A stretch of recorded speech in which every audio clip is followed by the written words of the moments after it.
Oh.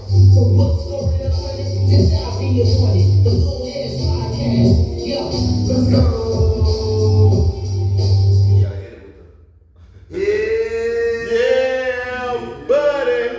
Old Heads, episode 116, man. Back in the building, not in the basement today. My son is a little bit under the weather. It's a little contagious. So these brothers got obligations. They got kids. I didn't want them to get sick. I'm pretty healthy, so we doing it from another location. But hey, I'm your co-host, Omar, aka O'Milly, aka that dude, aka Mr. Rello. If you know, you know. Old Heads episode 116, man. If it's y'all first time joining us, we are a sports entertainment podcast, man. We got a great show today for you guys. Of course, we got some RIPs, man. We're gonna be talking about the Dikembe Mutombo, as well as a few other gentlemen, as well as the Chicago Bears, man. They got a big win against the Rams, even though it's a depleted team. Caleb Williams looked pretty good out there, only missed 6 throws. And then, of course, Derrick Henry, him and Lamar Jackson, if they can keep that up, and as my brother over here say, run the fucking ball, that Baltimore team is going to be tough to beat. So I think running backs don't get a lot of love, so we got a heavy running back podcast today for y'all. We're going to be talking about the 10 best running backs who we think in the past 20 years, as well as one of my favorite segments, man, Prime versus Prime. We got a good one today. Ricky Williams versus Eddie George. So, man, I don't know. I'm interested in hearing who they pick, interested in who y'all pick, but hey, I'm gonna let these brothers introduce themselves. We're gonna get right into it. Old Heads, episode 116. Yiddy. Bills from the hair spot. Yeah, man, it's your boy Headz, aka Mr. Honey Pack, aka Mr. Flow himself. Yes, sir. And of course, it's y'all first time checking us out. We start every episode with Hendo's hot takes. Hendo, what's the hot take? With all the current situations being on, I believe the MLB need to stop being some bitch asses and go ahead and let that man Pete Rose be in the history books and go out as a Hall of Fame. And stop, I would say, like, take that ban off him, uplift that ban, and just retire him as a Hall of Famer. This dude, man. We talking about somebody who was an ultimate legend in the game, man. Y'all gotta get off that salty shit. What he did was years ago, man. Pay that man respects, at least for his family, for what he did for the sport of baseball, man. Go ahead and let that weak ass ban up, man. Been too long. I like Yeah, that. on some real shit. Yeah. I mean, they say the ban was for life. I mean, he ain't living no more. Right. It seemed to me like, you know. I just feel like you let man justice, They feel man. like it's taking their image, you know what I'm saying? It was a long time ago, and I understand what it did for baseball, but that's just over, man. You gotta really pay this man homage because what he did for the sport of baseball, not a lot of people do.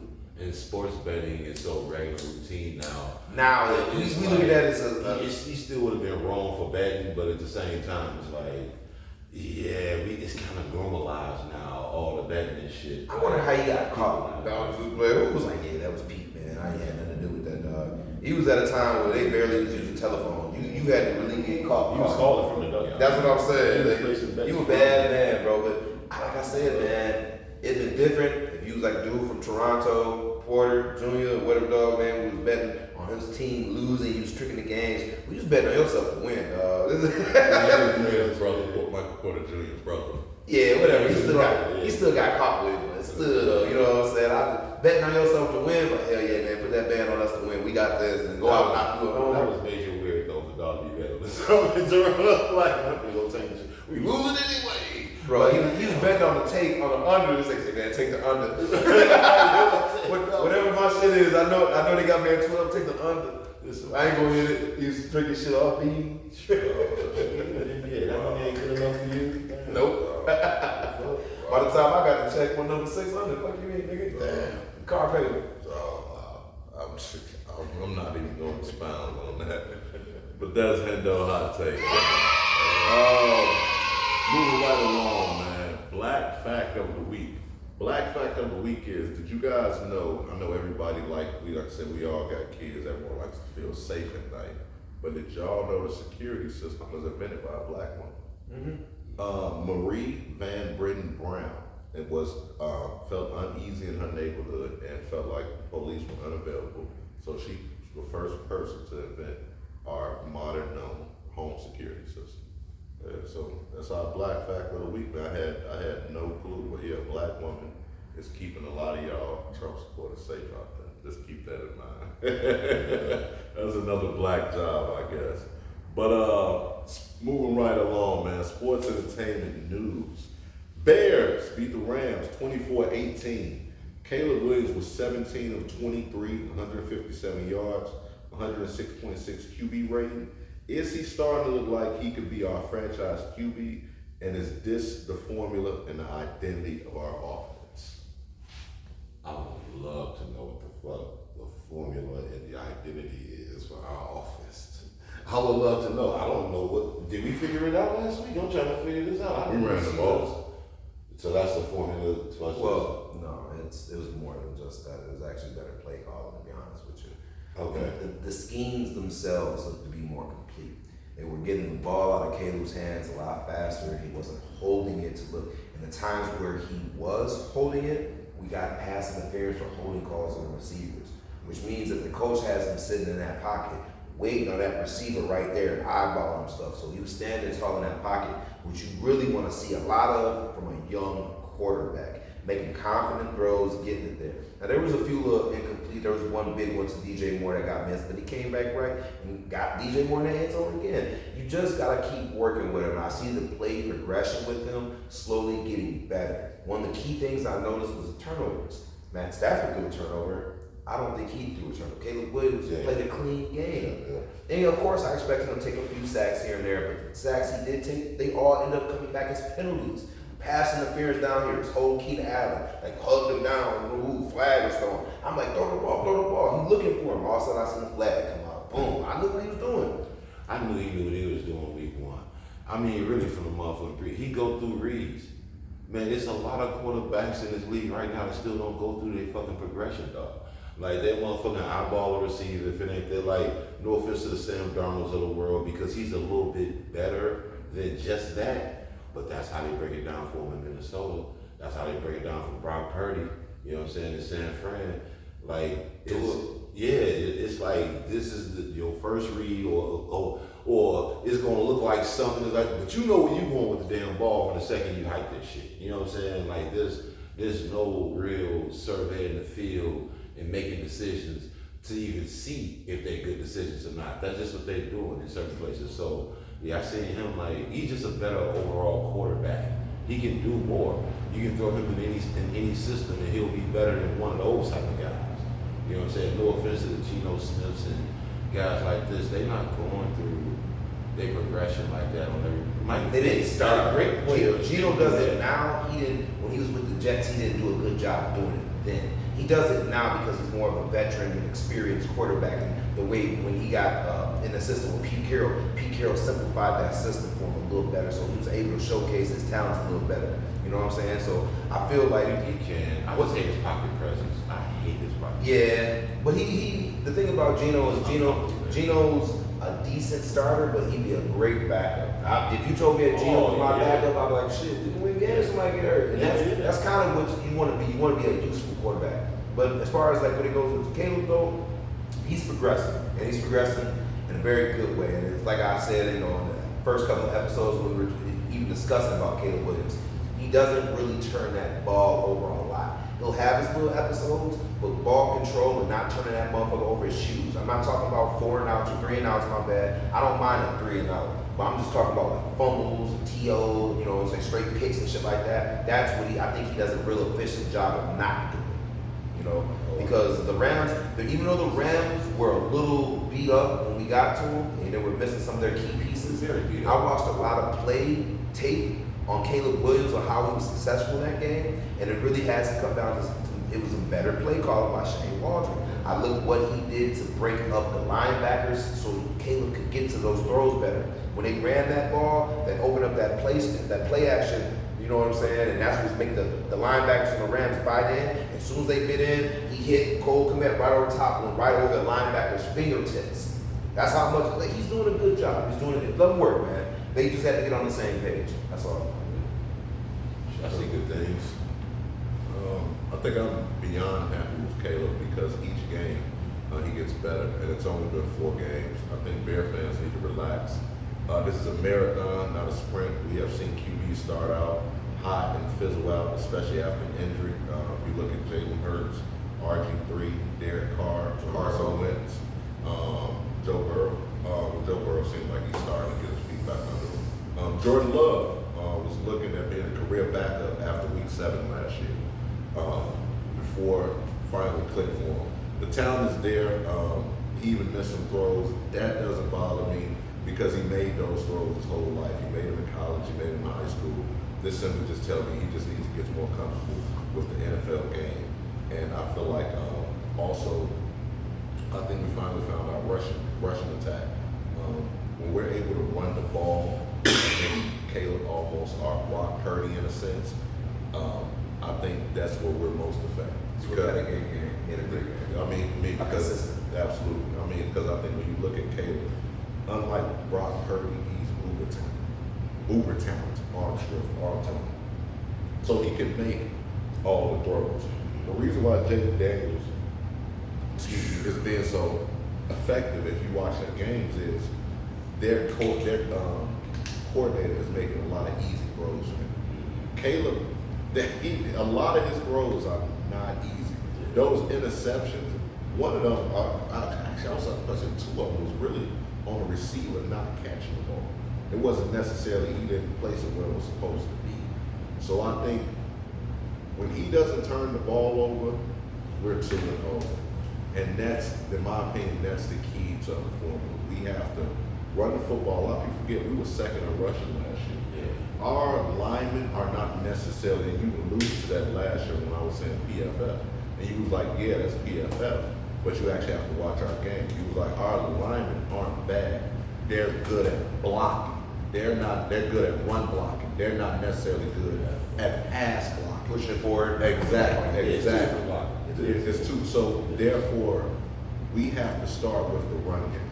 So if we can start with the run game, our defense is phenomenal. I'm super impressed with our defense. And I think we take that pressure off of Caleb. He's only a rookie. Give him easy throws. And I guarantee you, by the time it's week 12, he'll be able to make those throws. Because like you say, going through your progressions, you don't see that from quarterbacks that's been in the league 5-6 years. Yeah, right. So for him to be a rookie and doing that, I'm super impressed. Kind of watched Derek Carr struggle with that his whole career. Yeah. And like I said, One of the players happened in 3 seconds, man. right. One thing I love about Caleb is that I think a lot of people thought he was a diva and this and that, and he seems to be the complete opposite. He seems to only care about winning. His teammates love him. Of course, DJ Moore, I'm pretty sure he was in love, said he not getting the balls he was getting. But you gotta stay consistent though. You gotta get into it. Yeah, I think the biggest thing for him is we haven't seen the ups and downs. We've seen steadily increase. But yeah, that's how I feel about it. I knew I was ready when he came to the season. You know that, I seen that motherfucker, man, preseason and all this shit. He didn't give a fuck. He had a face full of hair, a head full of hair. Good. He was out there to play football. Good. You know what I'm saying? Like, that shit, nah, that's playoff ball to me. That's like wearing, everybody wearing black shoes or some shit. Yeah. That's like playoff shit to me. Like, Yeah. already. You don't give a fuck about his barbershop right now. Not at all. But moving right along, another QB that's having a great start. Jalen Daniels has looked amazing his first 4 weeks. Will he have a better rookie season than C.J. Stroud had last year? I don't think so. I think the Commanders are going through their peak right now, but I think they'll come back because eventually defense are going to break down that offensive scheme. And we kind of see what he does, but he does it very successfully. But I don't think it'll be better than what C.J. Stroud was doing because the thing about when C.J. Stroud went to Houston, we didn't expect him to be that good. We kind of expect Jaden Daniels to be decent. I expected Jaden Daniels to be good. Right? I expected Jaden Daniels to come in and be good with the Commanders. I look at their setup. I look at who's they're coaching. I look at what they're putting around them. I expect him to be decent. But I didn't expect C.J. Stroud to have the type of season he had with the Texans last year. That was a total blindside move. He just never stopped. Now, the thing about Jay Daniels, I think he's in his peak, but he's going to get humbled soon. I don't think he's going to stop him from his progression, but I think there's going to be a humbling moment soon a little bit. They'll work through it, but those are the type of moments you want to see your quarterback go through. You want to see the highs, the lows, and how they work through that. It's a mental thing with them. How they sustain their confidence, how they push through hard moments. That's how you become like fourth quarter comeback type guy, shit like that. That's what Stafford did well. Stafford, I believe, leads the league in most comebacks in the fourth quarter. Still up there. Because he fights. His team was always down. But he fights. He never gives up. That's what I'm saying. You also gotta. I watch teams play good when they're ahead, but that same team I watch struggle when they're down 7. Struggle. Baltimore's like that sometimes. Baltimore, they don't play good from behind. If Baltimore has to catch up, they're struggling. But they're ahead, you're not gonna catch them no more. Certain teams just really struggle like that. You know what I'm saying? They can't sustain leads. They get too full of themselves. All of a sudden, motherfuckers start throwing dots, and now you're down by 3. The game last week because I was telling my homegirl that was watching the game show. I was like, dude, Atlanta's not playing this game right. If Atlanta was up 7 points the whole game, Tampa Bay is not a comeback team. Right. You know what I'm saying? But they down the whole time. So it's lucky Atlanta even won that game. But I notice that all the time, but too, because it's very situational. And certain teams don't play well from behind. Certain quarterbacks do. I just have one of them dudes. But Jay Daniels though, man, dog is a monster. This dude throws anticipation. This dude is accurate as shit. And he actually got some wheels, but we don't want to run the ball. But like same point in time, like this dude is everything I thought he was gonna be in this league. And he doing everything for that Washington team that I thought he was gonna do for them. And I feel like he gonna keep doing it because Philadelphia and the Cowboys are fucking nuts. They really are. I have no idea what's going on in these locker rooms and these organizations. The Cowboys, they supposed to be a good team. I don't know what we're looking at here. But how many? Really seem like they just backslide. But how many years do we watch the Cowboys run the same type of episode and still go to the? No, they'll start off 7-1 or some shit like last year and lose. They have puff-ass teams they playing. I've seen the Cowboys team start off 0-3, 0-4, and still make it to the playoffs. Like we just talking about this shit of situation. Right. In game, this shit of situation in season. I don't know if they can come from behind with the pressure on them every game to go into games and win the same way if they down in the game, how the motherfuckers may not be able to come back and win. I don't trust them to do it. But I will tell you how coach will tell you, there's 2 parts to the season. There's the first part and the last part. There's a lot of teams that will fumble that first part and close out that last. We watched the Giants do that. We've seen Philly do that before. We've seen a lot of teams close out very well. Strong We even seen Green Bay do that last year. We see mentally strong teams do that. Very disciplined. But you get mentally strong after you take them ass whoopings and you develop yourself as a team. Like I said, Green Bay is a perfect example. They started out horrible, then closed out their last 6 games. You see the Cowboys going to the playoffs this year? I think they have the potential to go to the playoffs. I think they go through their up and down lows. Cowboys, the team, they play up to good teams and then they play down to shitty teams. That's what I know. When they play good teams, they show up usually. When they play shitty teams, they get whooped by 10. They trash them shitty teams and then they lose to the good teams though. No, they beat the shit up the Browns, but then they lose to another team that's not better than the Browns in my eyes, actually. They lose to that's what I'm saying. They play up to certain teams, they play down to shitty teams. Let's talk about that. We're 4 weeks into the season. Name some of your biggest surprises and disappointments so far this NFL season. First, Baltimore Ravens. They got to be up there. I didn't think they were going to start out this slow. I do have faith in them getting their shit together, but this wasn't the start that I planned on seeing with the talent they have in Baltimore on that team. That was kind of a big surprise to me. And them damn Bengals, them motherfuckers look horrible. They look horrible. The Cowboys surprising the shit out of me. You know what I'm saying? So that's 10. They got too many motherfucking good players. Cowboys? Yeah. They're decent. They got pieces across the board, but they talking about shocking niggas. I think Baltimore has to be on that list because I think seeing what they came off and how well they did last year, we probably just expected to do better. Baltimore is a team that you always just expect to be in the playoffs every year. That's why I always put them up there. For them just to start out this slow, I got to put them at least number 10 for that one right now.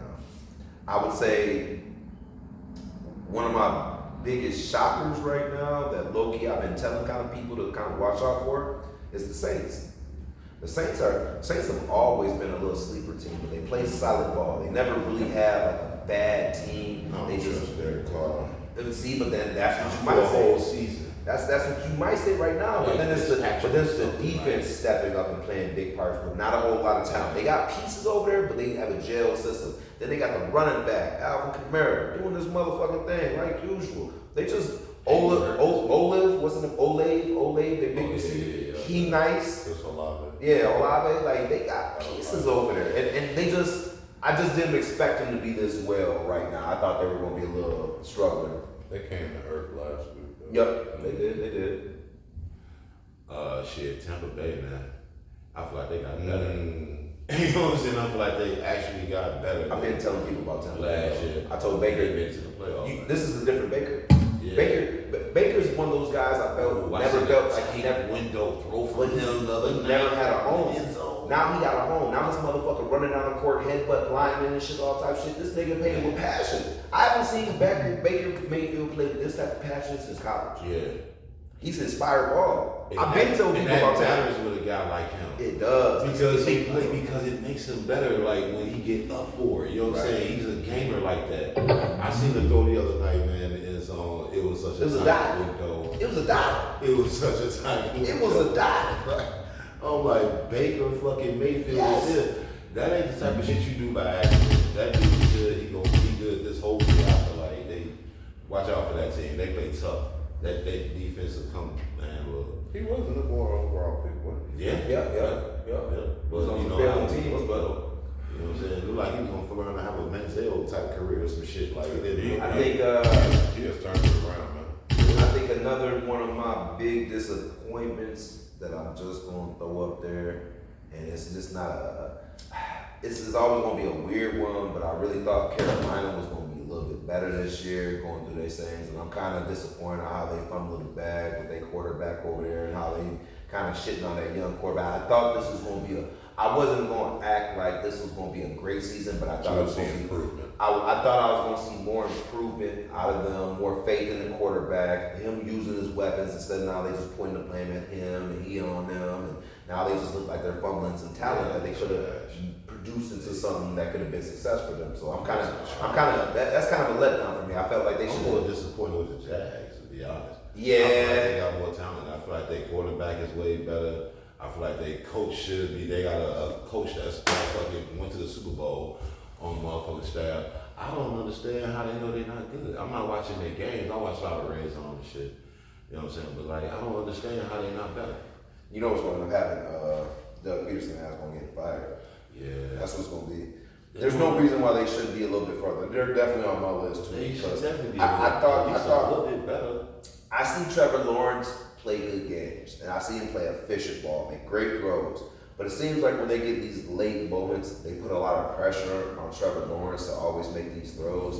And it was kind of one of my big issues that I have with how Shane Waldron was doing Caleb Williams. Yeah. You shouldn't be passing 52 times in key moments, kind of like how I feel about when Baltimore has one of the best running games of the season and shit, but yet this motherfucker has to throw 56 times in a fucking playoff game instead of run. You only run 8 times.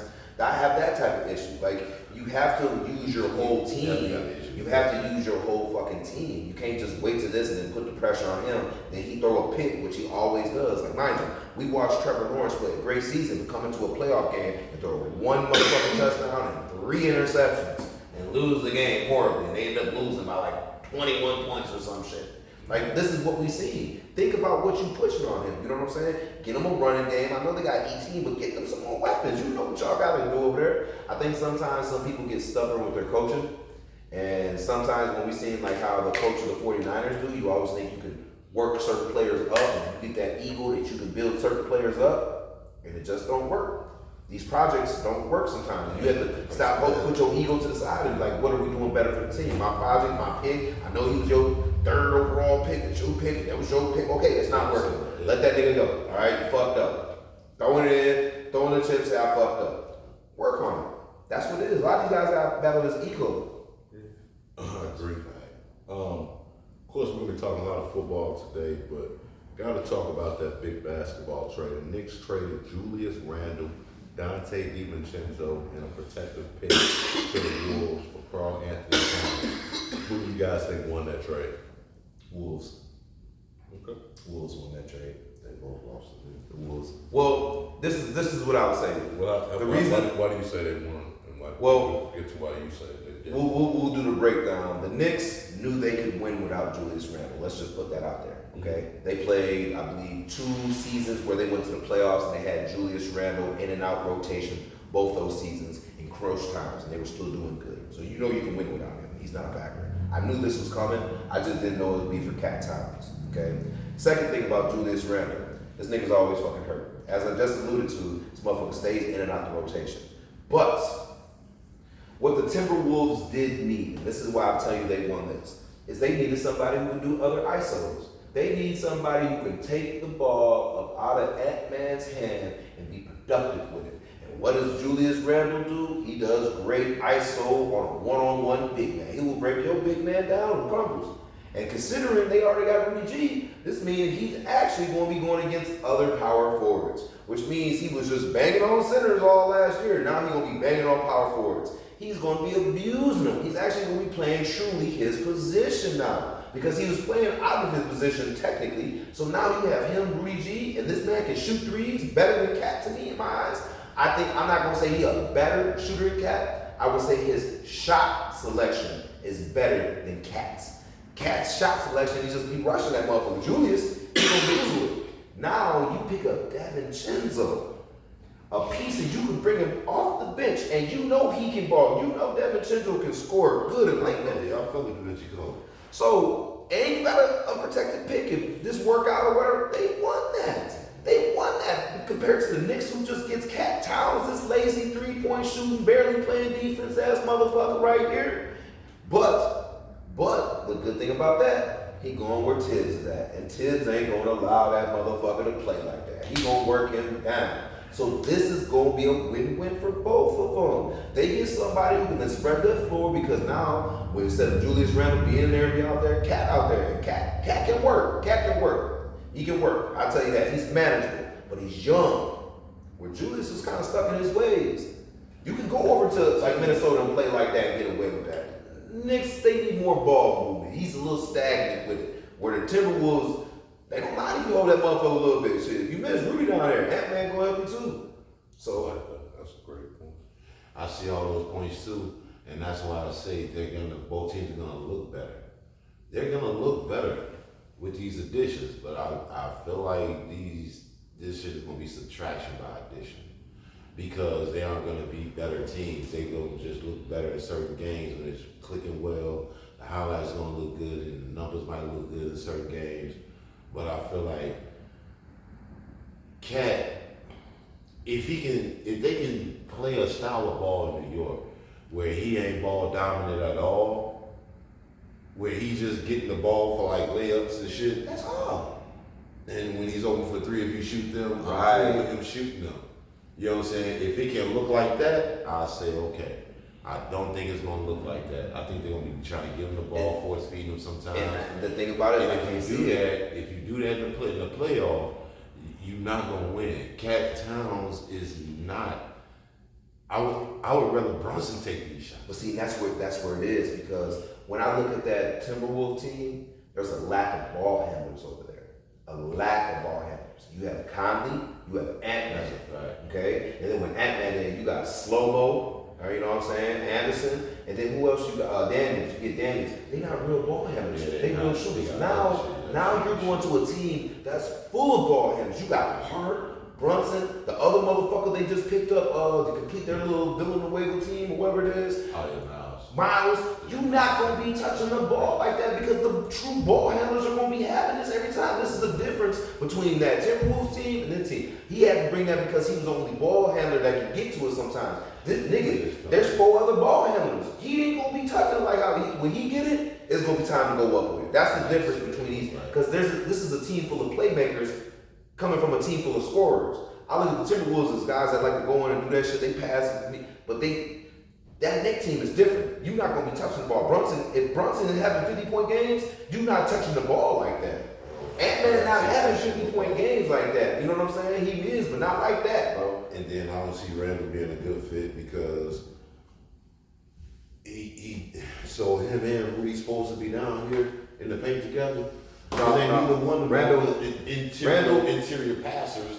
Like they ain't Paul Gasol passing the Bynum. But the thing like, about it though is they're not gonna do that. They can't be in the lane and motherfucking what's the name don't shoot the three. Like he shoot it. That's his problem too. He shoot it. he do, But that nigga ain't. but the thing that he's better than Cat at doing, he's a better ball handler than Cat. He's a better ISO player than Cat, as in he can get around his defenders. It's gonna be up to these coaches to get the best out of these players. Cat always has to put a body to you and bump a little bit with you. That's not gonna win. Julius can get around you. He has lateral quickness, is what I'm saying. He can get around you to get to his shot. Cat doesn't do a good job of creating shots. Julius does. I like that. Both of y'all make good Good points. point.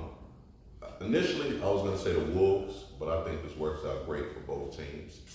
Julius Randle doesn't have to play out of position, and he can play the four. I think you can get all-star numbers without him being the number one option. I think this balances out that Wolves team a lot and allows Ant to be that clear number one option.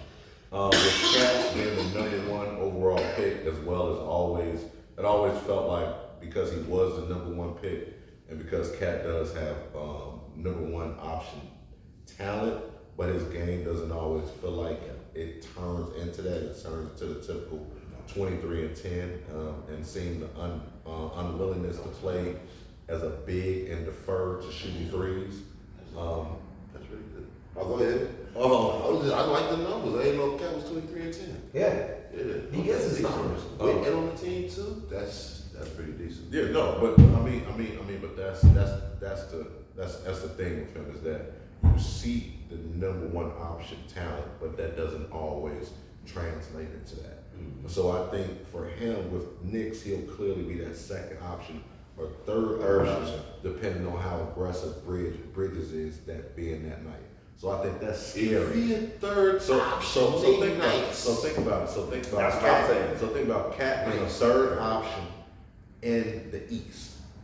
That's nice as hell. Yes. I don't think that's gonna happen. But I think he becomes number two, depending He's on the night. He's always number two. He's clearly.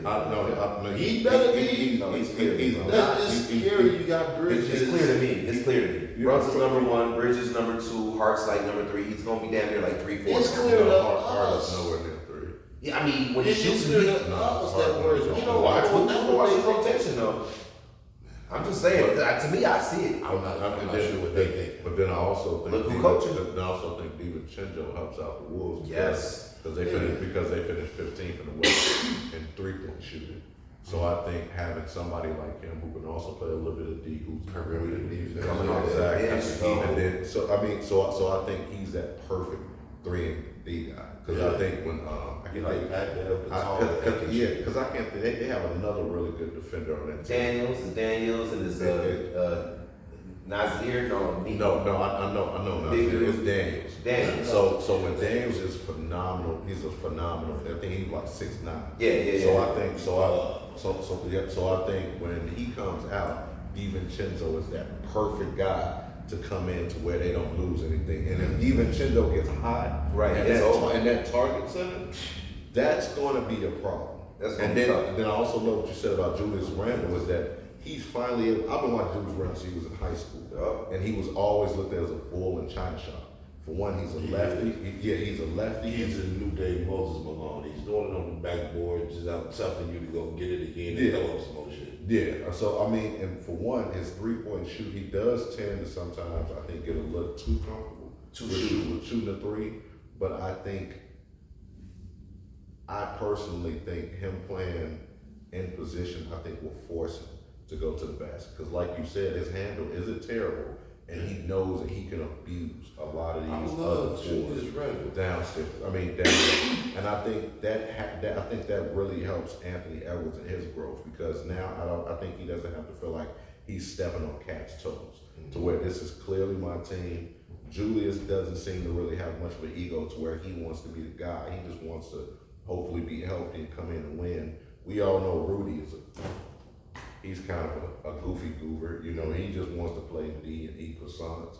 So I think that Minnesota and crepes, so I think this trade, in my opinion, I think perfectly works out for both teams. I personally, I kind of seen it. I think I kind of seen it coming when we watched some of them interviews in the playoffs last year. When we seen him losing them games, and he kept looking. He was like, Cat was like, "Well, I don't know why they keep calling me for fouling." And I was like, "Man, just stop fucking fouling. Just stop fucking fouling." And it's shit like that that you see that we see the flow over in an interview. So we gotta imagine what the locker room might be like. You know what I'm saying? And man, took that team.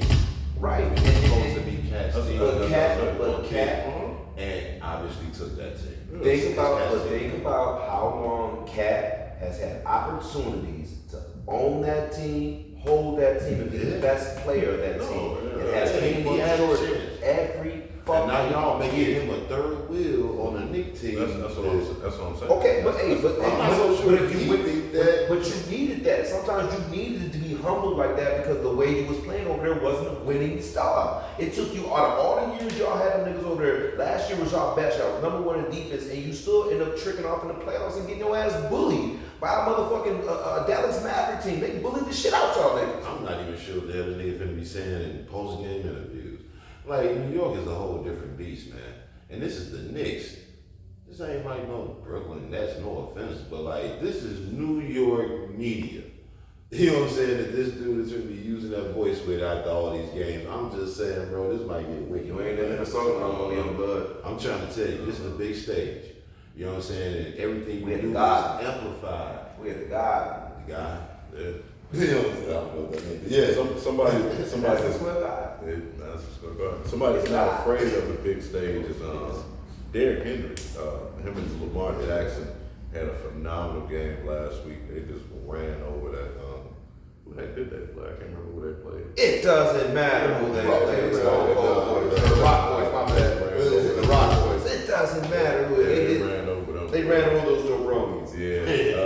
Is Derrick Henry, like, actually got me to thinking, is Derrick Henry, y'all let us know how y'all feel, is Derrick Henry the last great running back that will make that will make the Hall of Fame that we see in the formidable future? Nah. And where does he rank all time?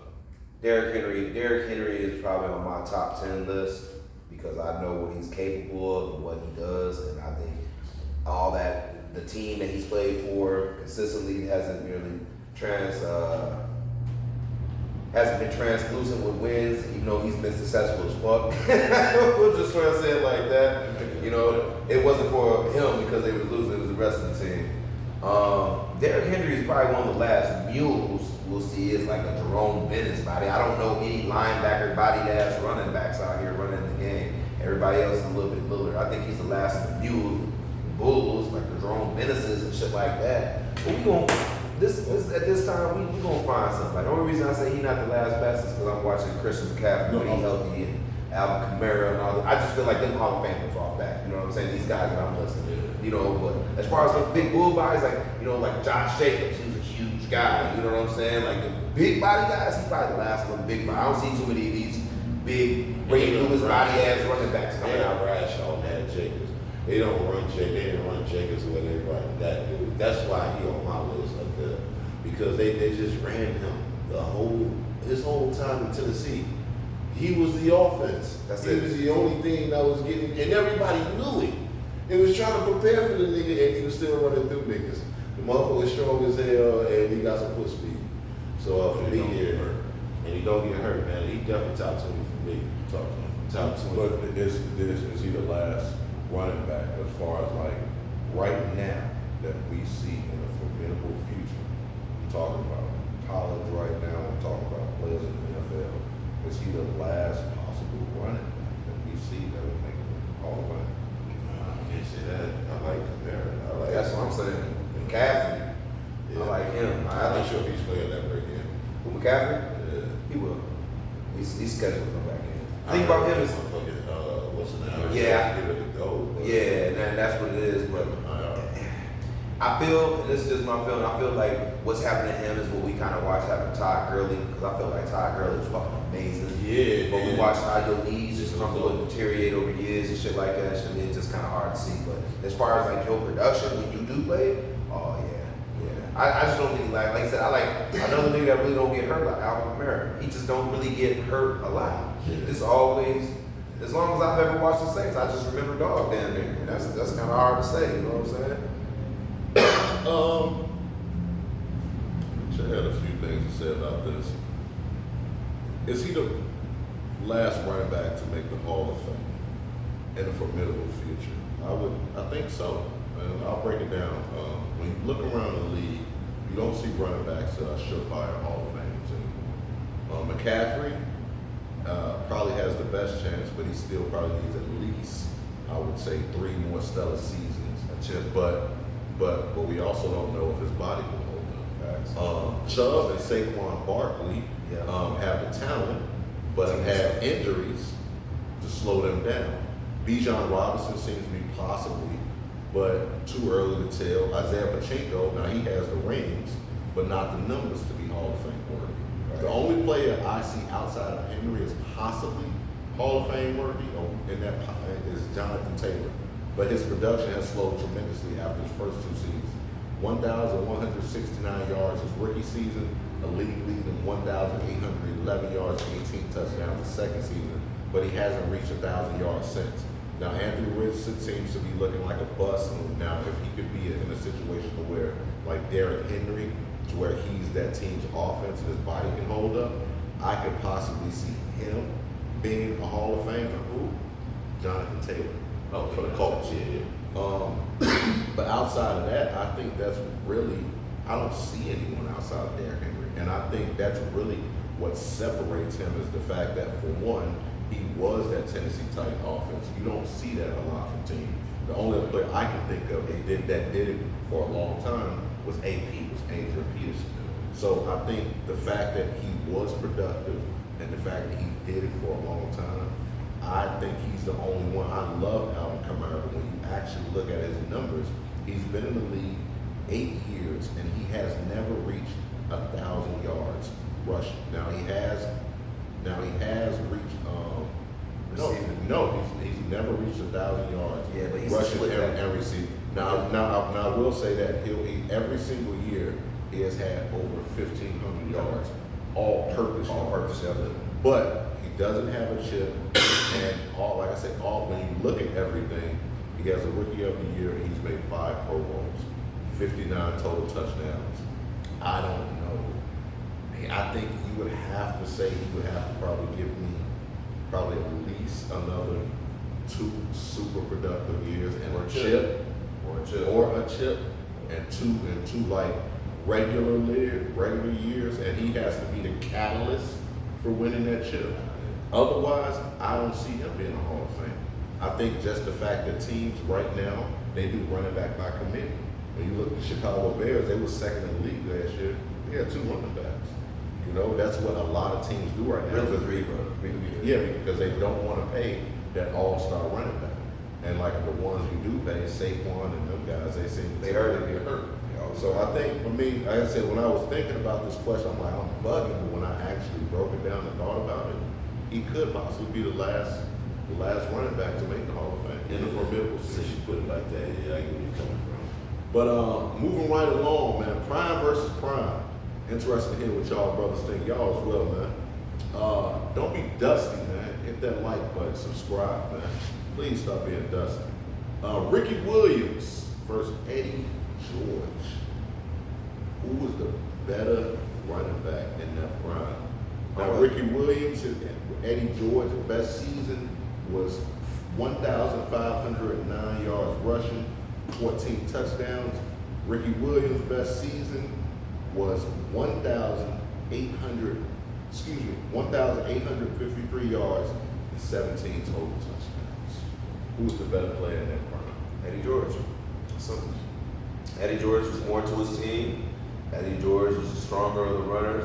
I like Ricky Williams. He's fast. They didn't remember about him. They couldn't catch him. And, he had a little explosiveness when you try to put your hands on him. But I don't watch Eddie George fight lose some shit. I don't watch him dog walking niggas and shit. He was the most explosive to me.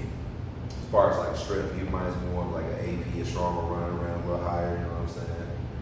Although Ricky Williams wasn't one of my favorite running backs, but I just felt like Eddie George just meant more to his team. They relied on him a little bit more consistently wise in big moments. He was the only nigga who kind of reminded me just a little bit. He wasn't this nigga, but just a little bit of Bo Jackson, man. This motherfucker was big as hell and fast as a motherfucker. You know what I'm saying? He was a complete problem. If he wanted to play football, he had a chance of being one of the best of all time, maybe the best. He was really that good. So yeah, I had to go with Ricky on that one, man. I love him, but yeah, I'll go Ricky. Ricky. You said Eddie George? Yeah. I just think his team relied on him a little bit heavier. That's all. Yeah, I love Eddie George, man. Don't get me wrong, I love Ricky Williams. Don't get me wrong, him and Mike Dick got together. It was crazy. Yeah. It was crazy. Where they took that picture of the wedding dress and the what's the name on? Oh, dead ass. Ricky Williams had the wedding dress on, and then Mike Dick was with him as his coach. They won't back. No, hell no. He had like a suit. I can take a picture and send it to you. I was like, Mike married this nigga. Look, next question. They was married to the game, They dog. married to the game. Yes. Damn. That's obvious. Damn, man. 90s. Niggas doing all types of shit. Like, Yeah, I say Picture you the 90s like the 70s. for me, That motherfucker Woodstock, man. for me, I think I would have to say Eddie George. I would say consistently, he played 10 seasons. I think eight of those 10 seasons he had over 1,000 yards. yeah, he was. So I would say overall Eddie George, but I would say in their prime, that 1853. I remember that. Yeah, those crazy. That's almost like I don't know if he got as a once that year or what, but that version of Ricky Williams, like I say, he was probably what Bo Jackson would have been his entire career if he wouldn't have got hurt that one season. So I would have to lean towards Ricky by a smidget, but I would actually say I'm probably a bigger Eddie George fan because I watched him in college and I watched him play at Ohio State. And then he also married a girl from SWV. Damn, that happened? Yeah, they still married. I feel like I should not like him for that. But nah, man, these the only motherfuckers who took on Ray Lewis. You know what I'm saying? Yeah. Like wanted to see Ray. Yeah. What other psycho motherfucker do you know? Want to meet Ray Lewis when they both be going trying to go full speed. Dog, these collisions were crazy, dog. Bro, but Eddie George is a big dude. Yeah, he's a big guy. Yeah. It was just he won by consistency. That's all it was. 35. He won by consistency because it wasn't 6'3", consistently. 230. That's all. And he from Philly. 6'3", that is, I didn't realize he was that tall. Y'all must know some difference. 6'3", 235. That is bananas, though. Yeah, Eddie George, man. Shout out to Eddie George, man. Yeah, y'all know that lead, dog. Yeah, No problem. yeah, super underrated, dog. Super underrated. Yeah. Yeah, super underrated, man. Him and him and Mir, wasn't it? Yep. Yeah. They almost took it. They lost by that couple yards. Remember? Yep. It was Took nice. it. Nice. Yeah, he tried to get up, try to squeak. The ugly ass uniform. Yeah, it was terrible. Oh, yeah. It was terrible. Ugly. Them going up there with the Washington Wizards jerseys, the brown ones. Oh, the gold joints. Them was brown. They was Dookie Brown for how shitty it was. Them was the two ugliest jerseys I remember, man, on my soul. I had to show you the Dallas Mavericks. Oh, I remember that one too. That one, yes, that was They wore terrible. for one night. So Because you can see through the motherfuckers when you sweat. Yeah, when they got hot, they turn like, when you got sweat, it turned like brown. Terrible. Mark Cuban saw it on TV and said, y'all ain't never wearing this shit. That shit was too goddamn funny. That was awful. Washington had a few bad ones, though. Yeah, they never get shit right. Man, they had even the Antoine Jameson ones when Mike came back. I thought they would be fresh. Them jerseys. They should have just stayed the Bullets. It's Washington. It's violent. It is what it is. I'm just playing. I shouldn't say that. But Jerseys going up. There was. Moving right along, man. Our third and final segment. 10 questions this week. The 10 best running backs in the past 20 years. Y'all know how we do this, man. And number 10, I had to go hometown, man. I love this dude. Super, super underrated. Maybe a little hot, but Matt Forte. He did that. I thought about that. Forte. I had to go Matt Forte. Forte, super underrated. When you talk about a complete running back, run the ball, catch the ball, and block, it's Matt Forte, man. Past 20 years, I had to put him up there. I know I'm a little bit biased, it might be a little high, but Matt Forte is number 10. Number 10 for you, man. I'm gonna go Daniel Thomason, man. That's number 10 for me. Daniel Thomason. At 10? In the past 20 years? You got LT at 10? Yeah, that's probably low. But yeah, I mean. Oh, wow. You said the last 10 years? Ain't really got a specific. Dang. Ain't really got a real order. Like, you got a couple motherfuckers at the top. I mean, you said LaDainian? Yeah, he should be higher. I mean, you're not really wrong, dog. I ain't gonna say you're wrong for that one. He wrong. What the fucking camera at, dog? I'm getting pumped. I swear to God, I'm getting pumped, dog. I know I'm getting pumped. Okay, It's people way more rushing yards than this guy, bro. I'm just saying, like, he's. but we seen him do it. Yeah. That's your pick. I'm done. I digress. Who you got at number 10? Ty Gurley. Yeah. Probably. Ty Gurley, man. And that might be a little low. To be honest, Ty Gurley was a fucking problem, nigga. He was a problem. If he wouldn't have them arthritic ass knees, he'd been running in that Super Bowl doing the same thing. That's all that was. Let's be a buck. He would have a ring. He would have all them 1,000 yards. Mind you, he was getting 1,000 yards back to back, running like And he did everything. he did everything, nigga. He was the best running back that 1 year in the league. He was the best running back in the league. Nigga. That's why he got paid and then got hurt. Such a tragedy. Number 9 for me, I went with Beast Mode, Marshawn Lynch. I'm gonna go Le'Veon Bell at number 9. Ooh, I like that. I just don't feel like he did it long enough. I think he had like 1 or 2 good He years. didn't. That's That's why I things got where you fucked up. see him do it. So, like you just said, I seen him do it. That's fair. That's fair. Number 9, what you got, Hendo?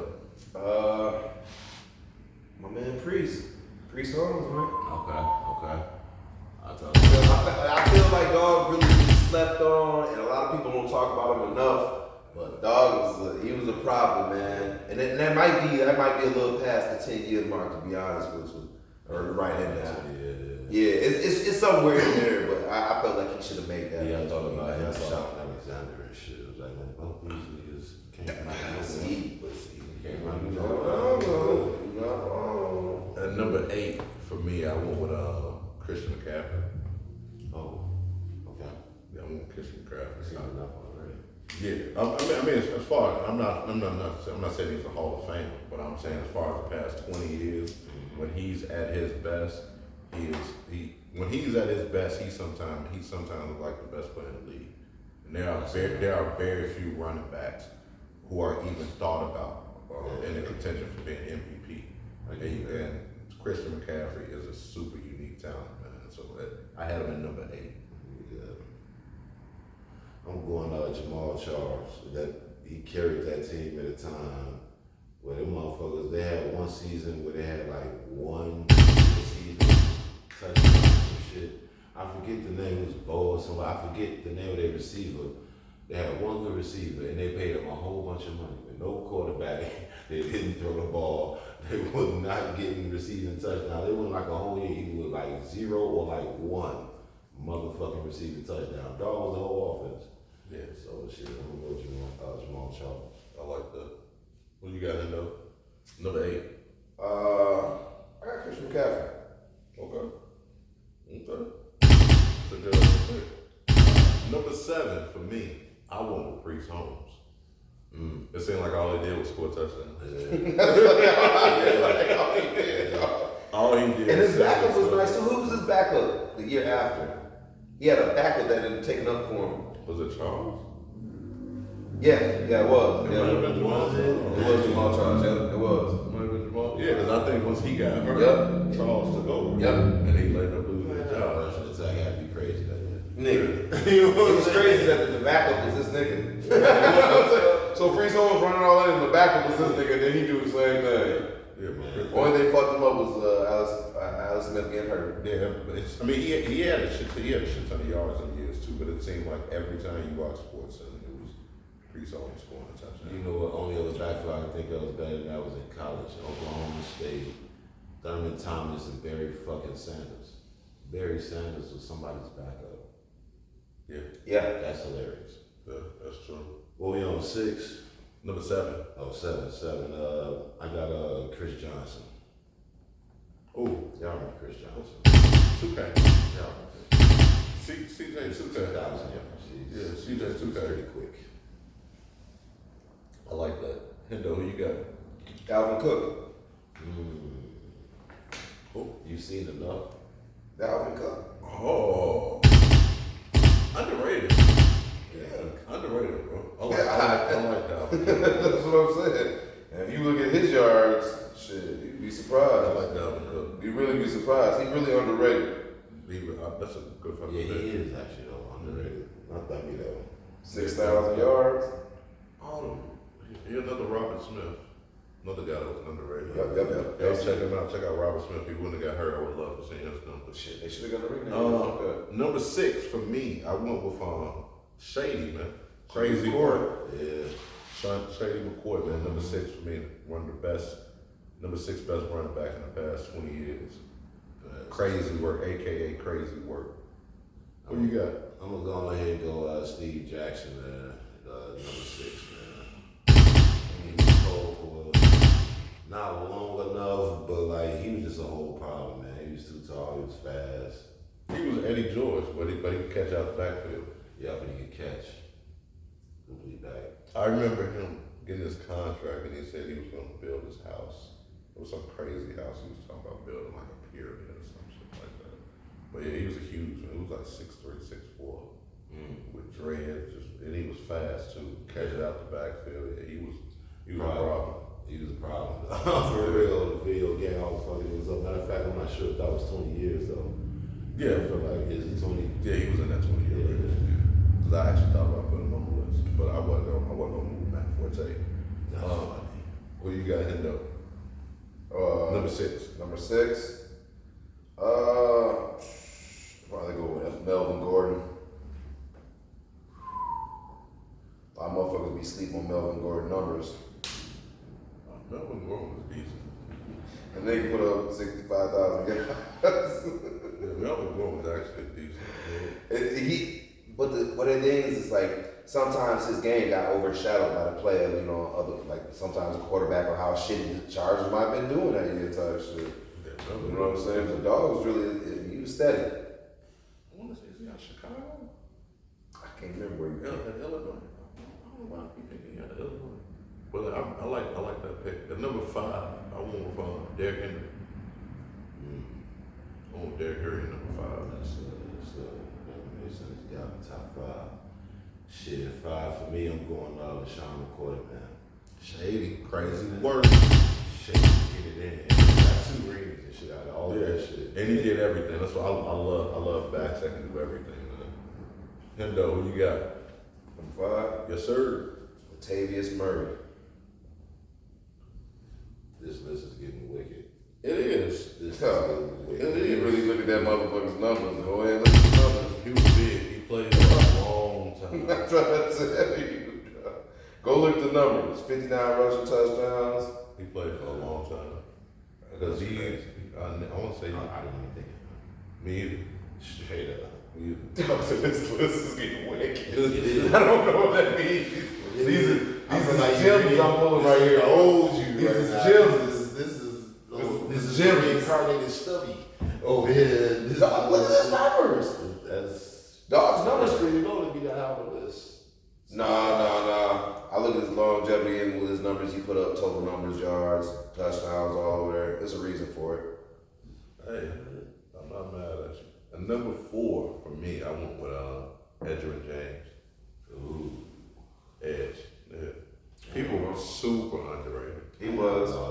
Super underrated. Going for him, my man Peyton ain't got that. Yeah. Yeah, And he did everything. Like Freeny, He did. Bob Sanders. Yeah, he did. These are the guys we everything. needed. Yeah. Right? And like I say, he did everything, and he did it for a long time. Yeah. So I got Edgerrin James at number 4, Hall of Fame. That's Davidson. Shit, I'm going Marshawn Lynch, man. My number 4, man. Okay. Beast Mode. Beast Mode. Beast Mode. Who you got number 4? I'm gonna go dog on that. Beast Mode on Beast my Mode? list. Yeah. You can't go wrong. Number 3, probably one of my top 3 favorite running backs of all time. Marshall Faulk. Ooh.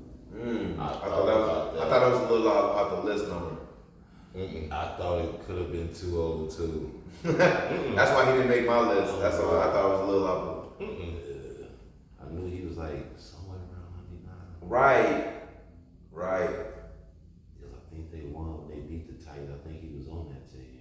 He was. Right? He was. 99, I think. So it was close.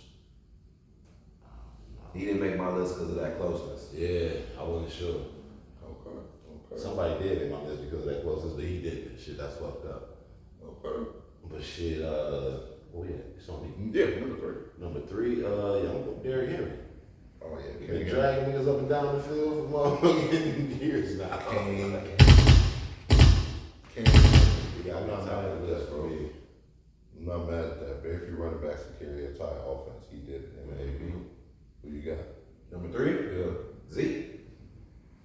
That's really high. Go look at Zeke's numbers. Punch his numbers and you compare his numbers across the league. When you look at prime Zeke, You have some people that say he might make the Hall of Fame. I don't think so, but you do have. he does have. You do have some people who say that He has great numbers, bro. That he. Dog. A few years. I mean, it's possible. 72 rushing touchdowns. Yeah, almost 9,000. He's gonna crack 9,000. He will crack 9,000. The next game he played. Right. So possibly when by the time he's retired, that's possibly 10,000 rushing yards. Look what we looking at. 72 touchdowns. Now 72 probably gonna end up at 80, so he probably around like 82. Let's be honest, when he done with his career, we looking at, come on now, dog really has the numbers to prove it. He's underrated. A lot of people don't look at him like that. But prime Zeke, well, remember, they was winning. He has one less touchdowns than Sean McCoy right now. He has more touchdowns than True. Trevor Jackson. He has more touchdowns than Matt Forte, more than Chris more than Willis McGahee. Nigga, some of our greats Yeah. really punched the numbers. I ain't just doing this off favorites, bro. More than Jamal Charles. Nigga, I'm just telling you, dog. Numbers, bro. Zeke's underrated more than what more than I think. 72 touchdowns is tough. I can't debate that. I can't debate 72 motherfucking touchdowns. You at where I'm at with it. I'm not doing this off fresh shit. I'm doing this off the number punches. Okay. I'm not mad. That was a good number. Number 3. Who do you have at number 3? Oh, you said Zeke, right? Zeke, yeah. At number 2, I'm over AP. So AP? Yep. Yeah, Adrian Peterson. All day. Yeah, dog's the Iron Man of the league, bro. There's the reason I put him at number 2, even that I really wanted to put him at number 1. I really did. I really did. But dog did one of the biggest feats that I've never really seen a player do, and that's get injured and then have a better year than your healthy year.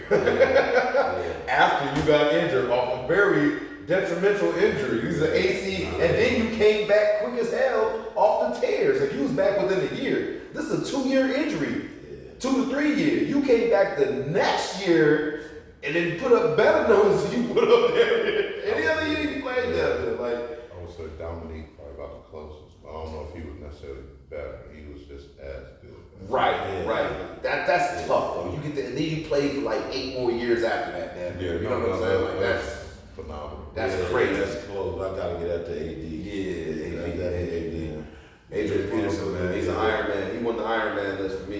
It take a little bit more at running back to be doing all of that shit. You know, it's a lot of run up and down the court, but mind you, fam turned into a really good shooter. Dominique Wilkins after that injury. Yeah, he did. Way better shooter than we was before. Yeah, he did. Number 1, LT, man. Oh. No.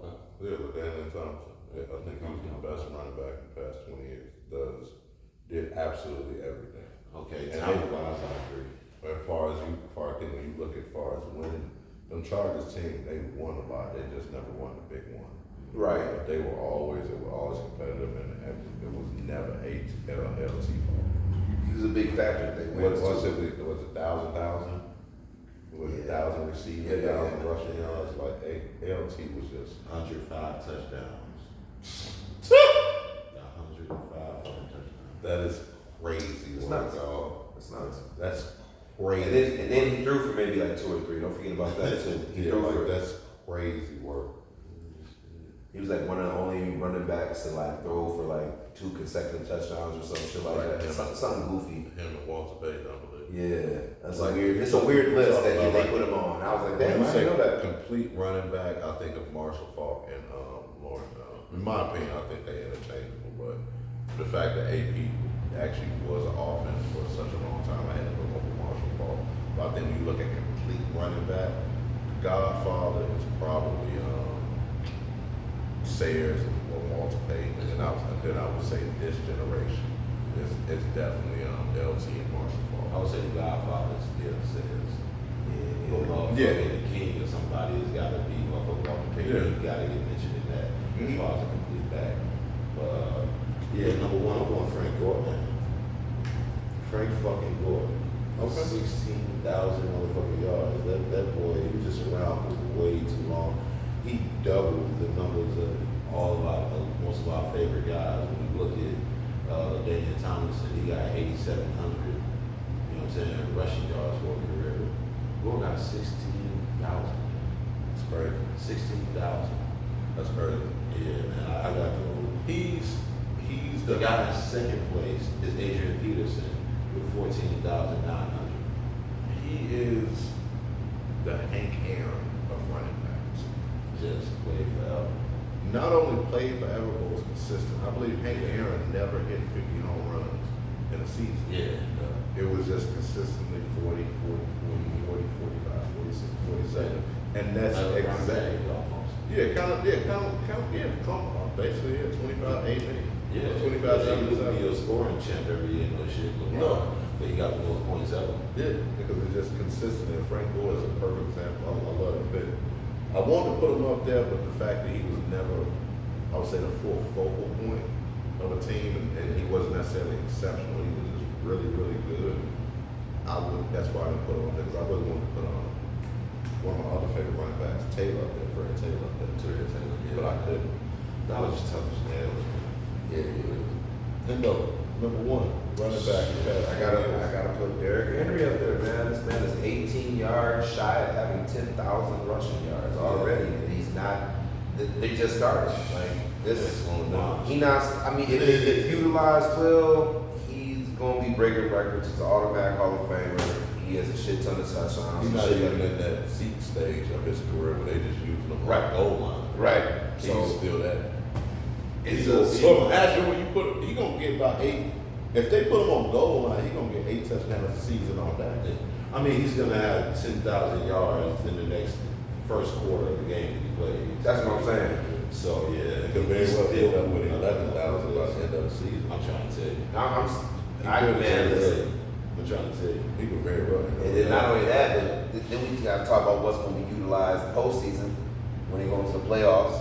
How many yards you're going to be putting up there? There's going to be some close games. You might have at least about 100, couple of them motherfuckers. So that's If he can another. get to a Super Bowl, he's absolutely. Oh, If he can get to, If he can get to a Super Bowl, he's the first guy to offer. if he can get to 11,000 by the end of this year, he passes up everybody on the list, or is about to pass them early next year. Only people he's behind is Adrian Peterson and Frank Gore. Those will be the only 2 motherfuckers, man.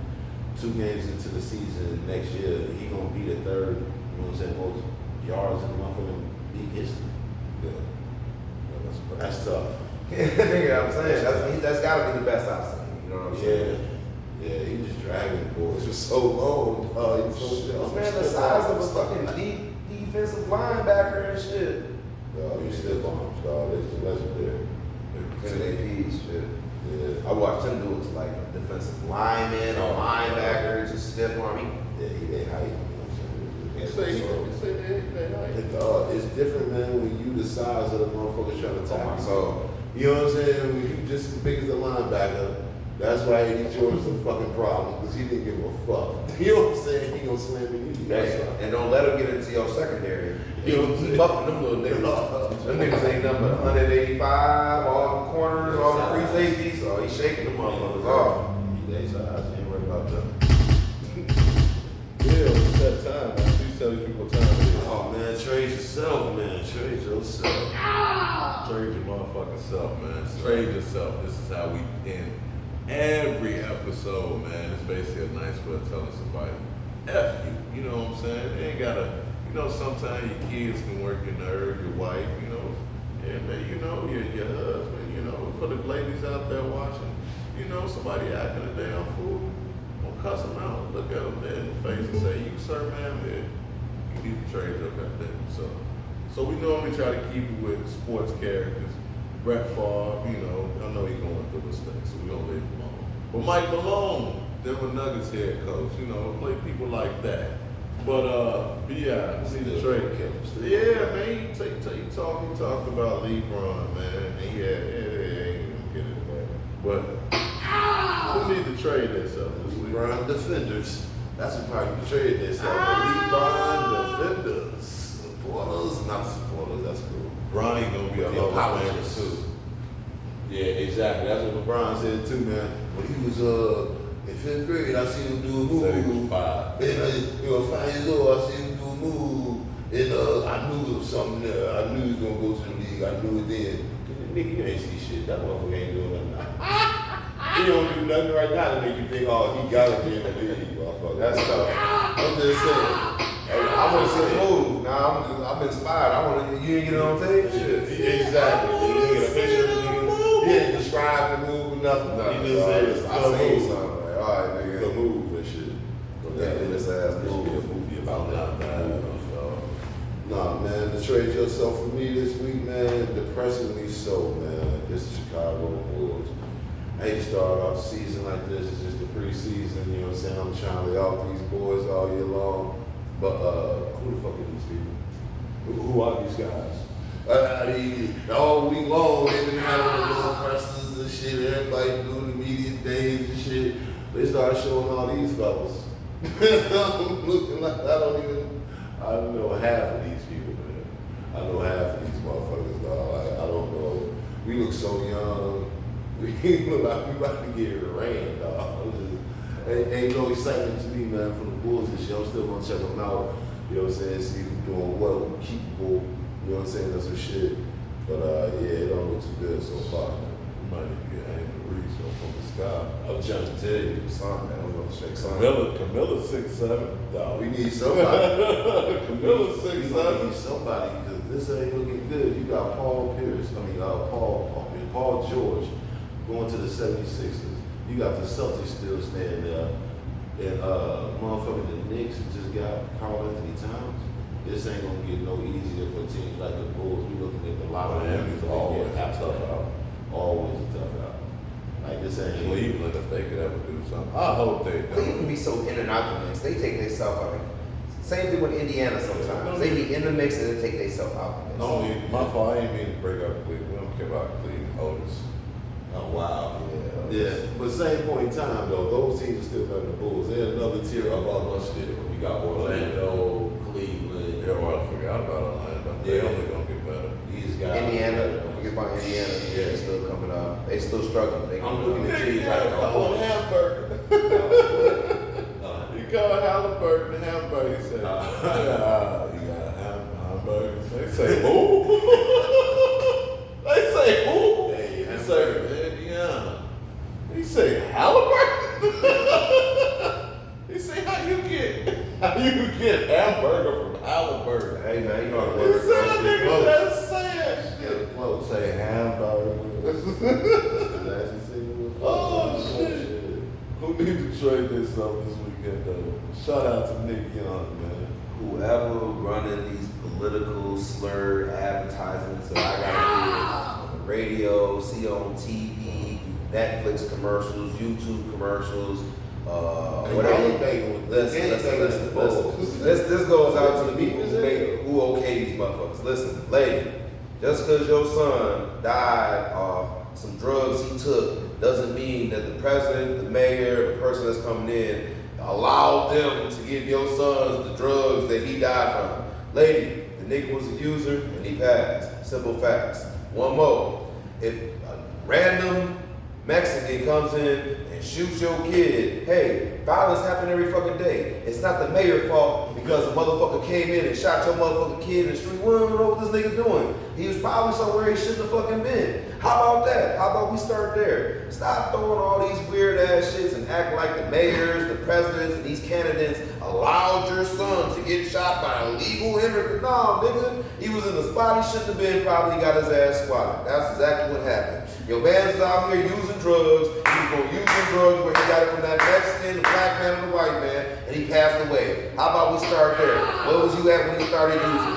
But you want to blame a mayor, a politician, and shit, just because Kamala Harrison is lenient on border. My son got killed by an immigrant and 3 bullets. Man, shut the fuck up. How about this, man? He shouldn't have been trying to get Waffle House at 3 a.m. and shit where the Mexicans and the niggas be at, and he got his ass, there was an argument broke out, he got hit. Everybody else read, he got hit. Your fault. My fault. You know what I'm saying? But it's not the mayor, the politicians, or any of these candidates' fault. I hate that shit, man. That should be egregious as shit. That should be egregious. Because they're so lenient on the immigrants coming in. A Haitian lady cooked up some bad soup and my son died. What are we gonna do, Kamala? Is this okay? You ever watch those?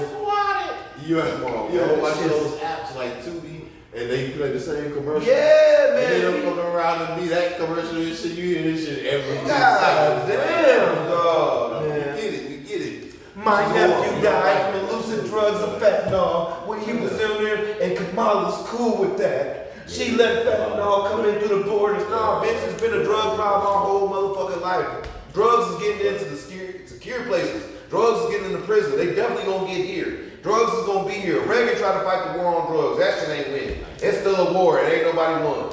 Isn't this crazy? But it's their fault. The same war was going on with other niggas like this too. So let's keep that a buck too. So it ain't no difference, motherfucker. This shit still gonna get hit. Motherfuckers still gonna be out here doing drugs. It ain't the politician's fault. Keep it a buck. Yes, that's actually called spelling when they keep replaying stuff over and over. Like it's scary.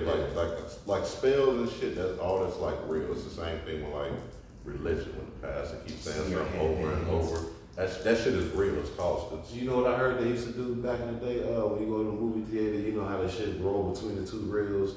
You know what I'm saying? And you have like pictures in each one. This is how they used to do it back in the day. And shit, they play it different now. But they have pictures in each one moving. Yep. You know what I'm saying? They used to slide in like little snacks from the concession and shit, or like a cheeseburger, something to make you hungry. Yeah. Subliminally to go get some food from the fucking concession stand. Like all that shit actually. That's mine. You know what I'm saying? It is. You know what So I I'm bring saying? my own That food shit there. I goes bring the cheeseburger there. I mean, like, man, how many times have we seen the commercial and we ain't thought about a motherfucking cheeseburger or some ribs? Like, damn, I ain't had no ribs in a minute. Let me grab something. It's all mind control. People, they don't. Advertising is huge, and if you understand, you would understand why it's so much money. But I ain't got nothing else to say. I ain't trading nobody. I think Hendo said it all. Gotta give a shout out. You ain't finna get me to say shit. She's eating dogs. They're eating the children. They're eating cats. Yeah, it's They're just eating cats. too much slander, dog. Hey, make it about the politics and the policies. How about that? You know, I don't want to hear about the side shit, nigga. Yeah. I don't want to go to a barbecue and hear about how the clothes is black. Now I just want to see the meat, right? Let's keep it a buck. of water? Yeah, but we gotta pay the motherfucking bills, We dog. do gotta pay the bills, man. We gotta give a shout out, man. Saturday night, man. Beautiful, beautiful night, man. You ain't doing nothing. Listen to fire, whatever you doing. Listen to some good music. Download that app, bump that radio. Our brother Detroit Manuel trying to bring radio back like how it used to be. Also, if you're in the La Crosse, Wisconsin area, excuse me, man, you need some kicks or you need them clean. Check out of Jackson Plaza, A Breath of Fresh. Our brother Focus over there, super, super nice. Any type of retro you can think of. Also exclusive clothing, But I understand, man, holidays is coming up. You might not have the cash. You want to do something special for the kiddos. He does great shoe restoration. If you need some shoes cleaned, he'll work with you. As well, JV The Closet on 5th and King. Another spot here in La Crosse, man. Black owned, selling retros, man. Check him out. Then our brother, Marcus, Captain Marcus Kush. Webb. Yes, sir, Captain Cap. Kush, man. Check us out, man. Check him out. If you're in the Winona area, phenomenal artist, bro. Check him out. He also has merch as well, Captain Kush.